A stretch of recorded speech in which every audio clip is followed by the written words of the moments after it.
Like scholastic metaphysics? No. You know what? I tune out on ethereal stuff because almost always I interpret it as a smokescreen for other shit. No. I'm really sorry that I say that, but I believe that. A smokescreen for other shit. Yeah. If I don't get it, it's not real.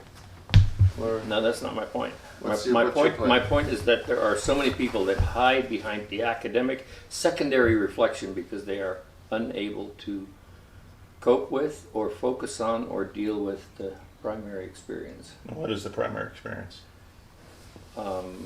Much more relational, much more existential, much more... I understand. You want the agricultural communal utopia to be brought into being. That's usually done by academics, so I should be reading that book.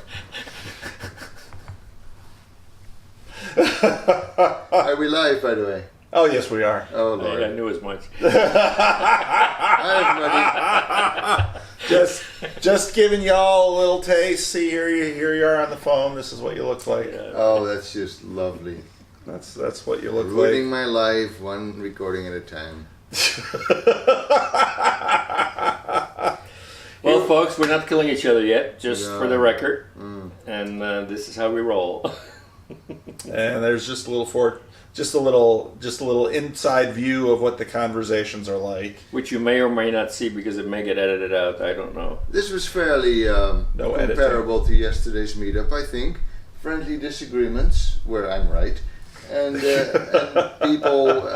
people sharing their opinions. Jokes aside, yesterday was very very nice.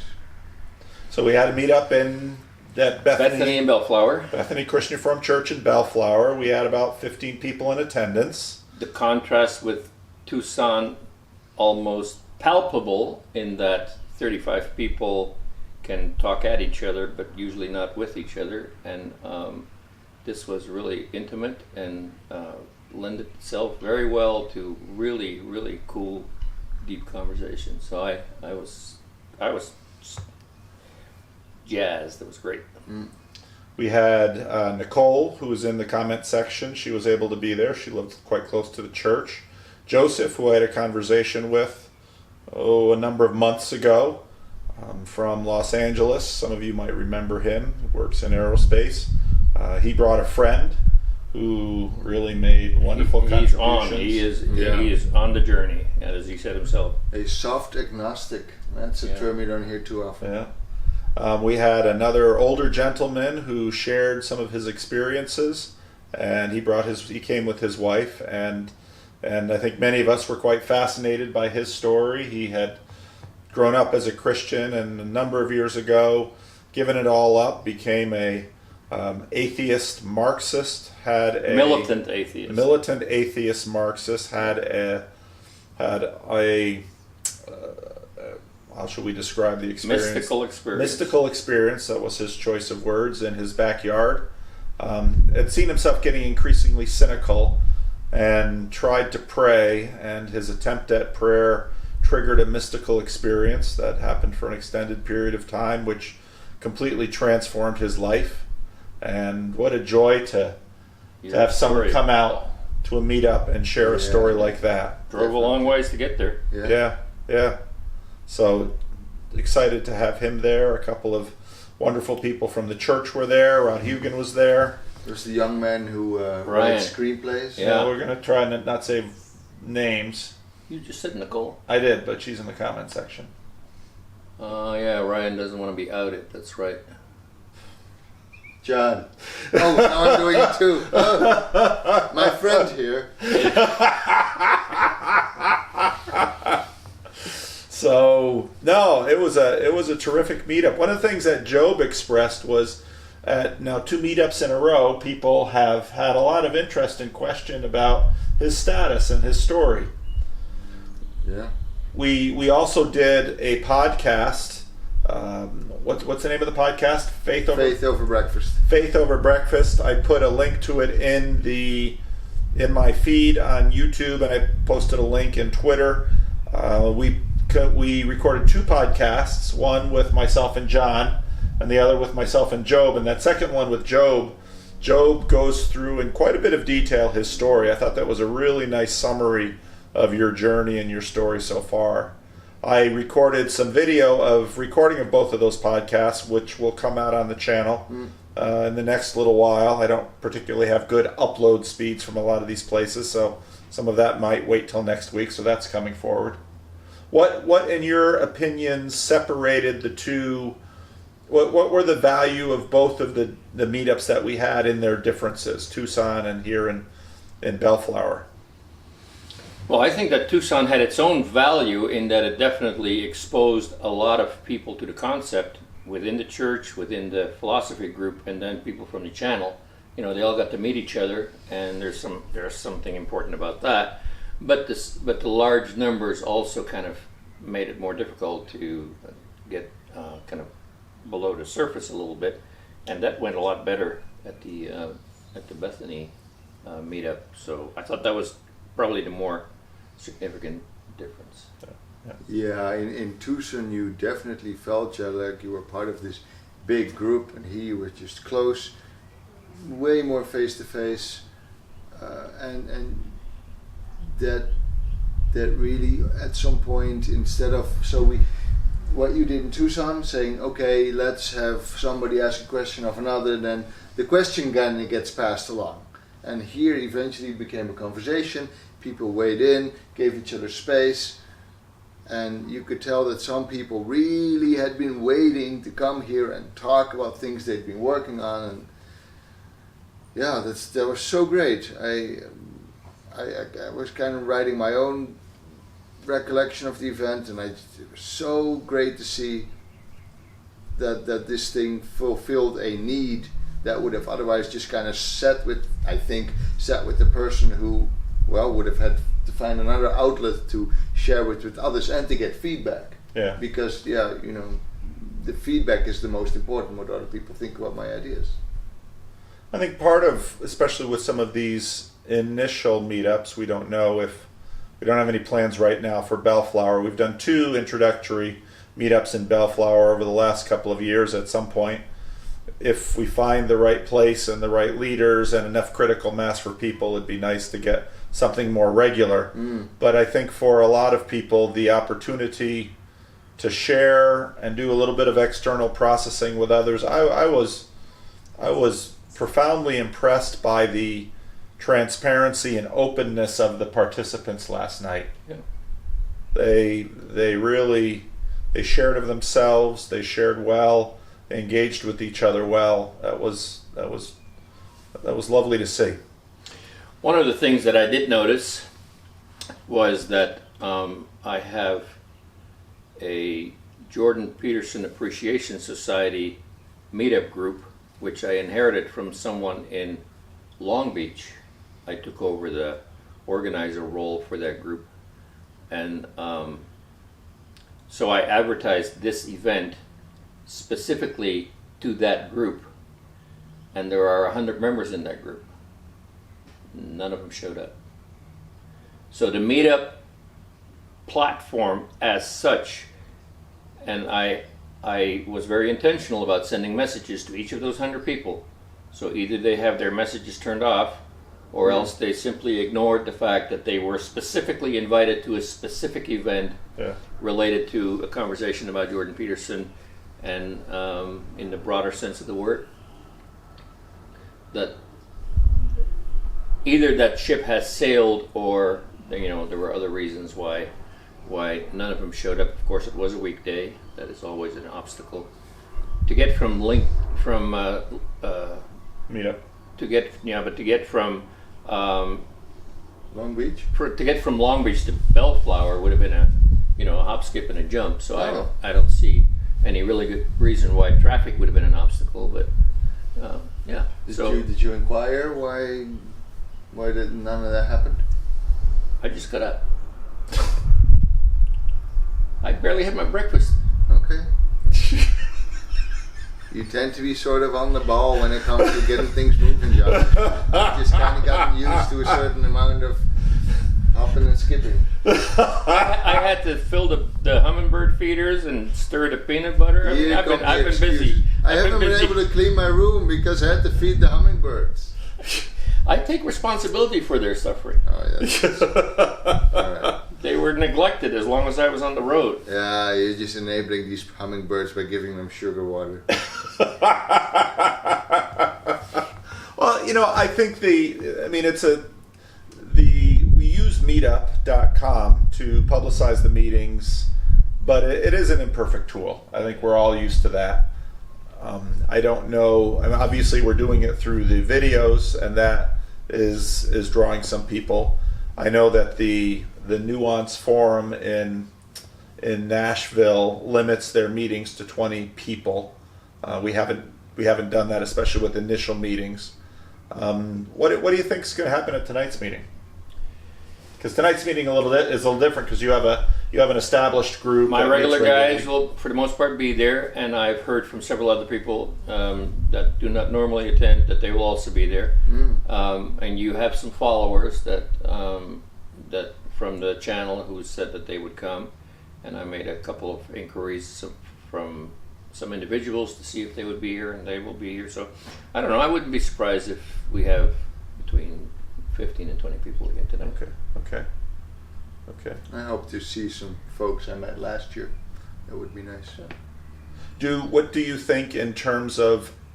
So the first meeting I came at, it was a new meeting. We kind of did the first meeting round. Second meeting that I was here, we kind of did some question and answer. I spoke a little bit more at that meeting. What do you think about for tonight's meeting, given that it's an established group and they already have, I would imagine, established conversations with each other. They know each other quite a bit more deeply. How do you think that's going to impact the conversation tonight?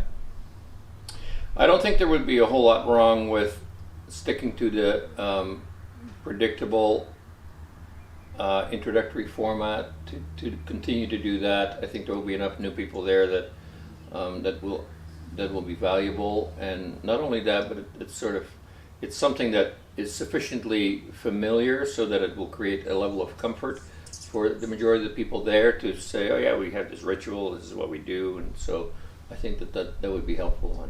And beyond that, I liked the thing that you did with asking each other questions, and I'm thinking that actually worked very well last night.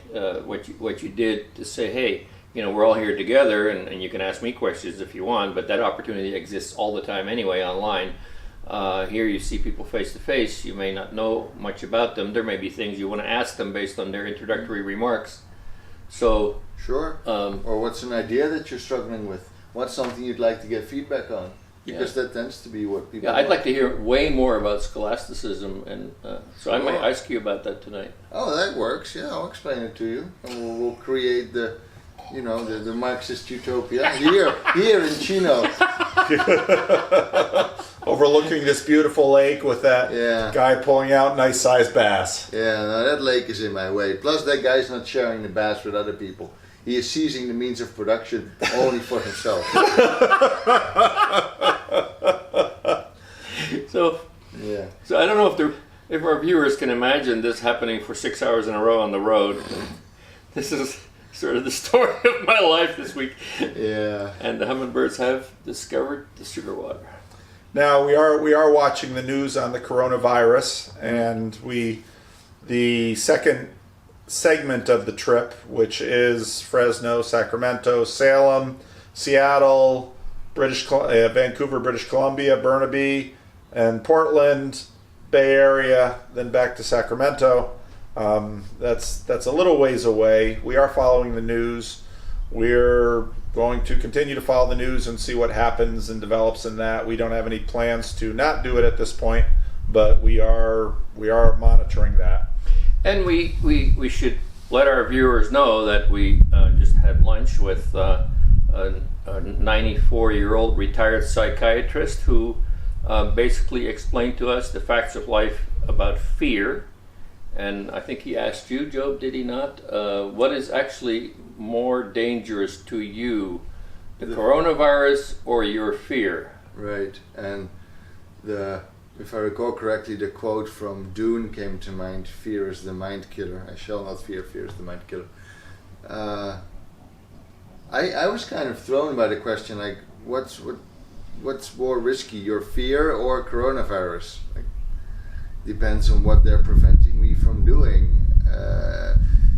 To a degree, you gotta sort of take a stoic approach with, well, what here can I influence and what can't I influence? Well, I mean, I could just stay here in this house, mooch off your internet, and have no risk. And I'm pretty sure that you also filtered out all through your experience as a fireman, where there are some serious, you told us that story afterward, there are some seriously good reason to be afraid of certain situations and act accordingly, and modulate your behavior based on certain fears you may have. Yeah, there's always a hierarchy involved. Yeah. I mean, same with, I'd love to do this travel up north. Yeah, there's going to be coronavirus, but there could also be random fire extinguishers on the highway that fell off a truck. And the chance that kills me is way higher than some virus. That's true. That's true. Another one of the things we talked about is participation of women at our meetups. Many of our meetups have been predominantly men, easily majority men, sometimes 75 to 80% men. We've had women at all of our meetups. We've had conversations about, is it a conversation style question? Is it a subject? Job, you mentioned something that you saw on Goodreads in terms of a survey that was done. Okay, it was interesting. Goodreads ran statistical analysis on subject type analysis and male-female interest. And so you get these Z-letter form axis graph, bar graph, where males had the top of their hierarchy basically was philosophy, and for females that was, I think, romance novels, and then that those extremes don't meet. So is that because they don't have porn on Goodreads? Is that why? let's not go there. Maybe if we can make philosophical romance novels, we should be able to sort of merge the two into a super category that everybody will like. I'm really turned on by scholasticism. Oh, it's the best. Yeah. Oh boy. It's scholastic metaphysics. Yes. That changes everything. That is even more of a turn on. Yeah, it's the whole Aristotelianism. Yeah, that's something we should really write some feisty novels about that. I'm sure I can get Edward Facer to change his career path. We also did notice though that a lot of, and I've noticed this in the Sacramento meetups as well, that we've been mostly men, but the women who show up highly articulate are not fading into the background serving us Dutch cookies and coffee. Statistically, if only they would. Statistically, there at the Tucson meetup, quiet John, there were more women talk more than men, as far as I can recall it. Yeah. That's just that's fine as far as I'm concerned, and there were good questions. So I don't know, thinking in percentages, and I don't even like that. It's like, I'm just glad people show up in large numbers and that there's a conversation to begin with. Any thoughts, anything we've learned about starting meetups, or what makes a good meeting from at least the two and some of the other experiences we've had? Okay, well, let's make this observation. The room was an afterthought. There was a piano in the middle of it. Mm-hmm. There were tiers in the room that made it impossible to make a decent circle. It was a choir room. It was a choir room. It was for all objective evaluations of a venue. The door access. The access door was hard to find. There were two access doors. Both of them were. There were three access doors. Neither one of them were findable. They were all kind of a weird maze. But John, this room was an acquired taste. Yeah, right. That too. Oh, that's corny. But my point is that apparently it didn't matter. apparently we don't have to worry too much about the quality of the room and the quality of the chairs and the quality of the access and the quality of the findability. There were minimal signs. They spelled your name wrong. Somebody, was standing by another exit, telling people where to go, but the majority of traffic, people going through there had never even heard of us. They didn't even know we were there. People were playing piano in the room above People were playing piano in the room above us. I mean, from a venue planning point of view, it was subpar, and none of it mattered. I think that's kind of the important takeaway. Yeah, as soon as the talking started, you could have just, Exactly. something could have exploded somewhere. Exactly. We were just like, talking. Yeah. It was very engaging. We, it was amazing. It really was very, very good. Now, in Tucson, on the other hand, that venue was just phenomenal and lend itself extremely well to what we were trying to do there. And I think that from that point of view, I think the church scored points to make a space like that available to us for that purpose. Yeah. And I think that in some ways there's a little bit of the reciprocity is happening there, that churches can, practice generous hospitality, put their best foot forward, Yes. and say, hey, we want to encourage this kind of conversation. Here's some coffee. Here's some Dutch cookies. Here's a nice room. Here's we provide proper signage. We would like you to be here for this purpose. And I think in the end the church is going to look good, and as a community, that's going to make them more attractive for other reasons also. Good. I think that's true. Well, those are some of the things on my list. Anything on your list? Any topics you want to throw out there? No, this was good. Yeah. We're well on our way, and things are starting to happen. So it's So I will try to post this immediately, and depending on the speed of John's. well, it's operated by duck feathers. One thing I thought we might do is for the current meetups that we've had and for the ones we will be having, try to see if we can get some audience feedback on meetup.com. Like, hey, for those of you who were there, what did you think about it? Please let us know. Well, that's a good idea. That is shows on the meetup.com pages that the community is active, and maybe we'll learn something. Yeah. Okay, so if you did come to either the Tucson, Bellflower, or after any of the meetups that we will have in the future, if you want to leave some feedback on meetup.com, that would be helpful. Yeah. Good. Very much appreciate that. Anything else? So tonight we have a meetup here at the usual place At the East Clubhouse at the Lake Los Serranos Park. here in Chino Hills, and then we have a big pause while Job does not do his conference, and While we let the virus do its thing. we let the virus do its thing, and we sort of watchfully wait that. I don't think there's any way that the virus is going to deter the Fresno meetup or the Sacramento meetup.